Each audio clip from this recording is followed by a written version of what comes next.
SIR এর নামে গণবন্দি, ভোটবন্দি, লজ্জা করে না? কত মানুষ মারা গেছে বলুন তো? আর কত যাবে প্রাণ? আর কত দিতে হবে বলিদান? থামবে কি বন্ধু? অন্যের প্রাণ গেলে তোমার মন কাঁদে না? অন্যের পরিবার হারিয়ে গেলে তোমার দুঃখ হয় না? বাংলা ভাষায় কথা বললে আজ সবাই বাংলাদেশি।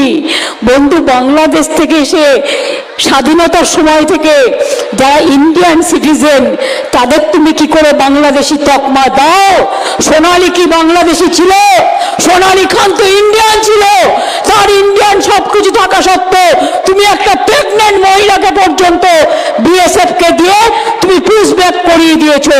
সুপ্রিম কোর্ট কাল অর্ডার দিয়েছে ওদের ফ্রি আনার জন্য। আমরা কোর্টে কেস করে আমরা অর্ডার করেছি। উড়িষ্যায় গেলে অত্যাচার করছো বাংলা ভাষায় কথা বললে। আদিবাসীরা তার ভাষায় যদি কথা বলে আমি পছন্দ করি। তুমি উড়িয়া ভাষায় কথা বলো, আমি পছন্দ করি, আমার কোনো আপত্তি নেই। তুমি তাহলে কেন বাংলা ভাষায় কথা বললে মধ্যপ্রদেশে বাঙালিদের উপর অত্যাচার করবে, উড়িষ্যায় অত্যাচার করবে, মুম্বাইতে অত্যাচার করবে, মধ্যপ্রদেশে অত্যাচার করবে, রাজস্থানে অত্যাচার করবে? জবাব চাই, জবাব দিতে হবে। বাংলা ভাষায় একবার নয়, হাজার বার, লক্ষ বার, কোটি বার বাংলা ভাষায় কথা বলবো। তাকে তুমি পারলে আমার গলাটা কেটে দিও, কিন্তু আমাকে এই ভাষা থেকে দূরে সরাতে পারবে না।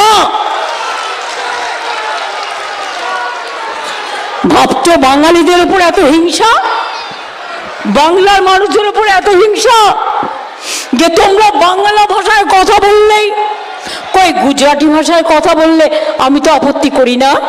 আজকে কি আপনারা জানেন, কেউ বলার নেই, মধ্যপ্রদেশে প্রায় 9 জন বিএলও মারা গেছে, গুজরাটেও 3-4 জন মারা গেছে, উত্তরপ্রদেশেও 9 জন মারা গেছে, রাজস্থানেও মারা গেছে, বাংলাতেও মারা গেছে।